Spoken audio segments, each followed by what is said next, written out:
थांबा. हे ऐकल्यानंतर तुमच्या मनात एकच प्रश्न राहील. मी हे आधी का केलं नाही? कारण फक्त 3 दिवस. फक्त 3 दिवस ही सेवा करणारी व्यक्ती स्वतःच सांगते, काहीतरी आतून बदललंय. आणि कदाचित हा व्हिडिओ तुमच्यासाठी योगायोग नसेल. ऐका, जर तुम्ही आयुष्यात मोठा बदल शोधत असाल, तर पुढचे 3 दिवस तुमच्यासाठी चमत्कार घेऊन येऊ शकतात. फक्त 3 दिवस ही सेवा करा आणि मग काय होतं ते बघा. पहिला दिवस. फक्त 5 मिनिटं शांत बसा. डोळे मिटून स्वामींचं नाव घ्या.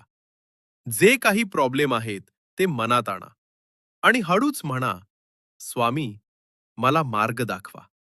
दुसरा दिवस. आज एक छोटं पण शक्तिशाली काम करा. एक रिकामं कागद घ्या. त्यावर तुमची एक इच्छा लिहा आणि खाली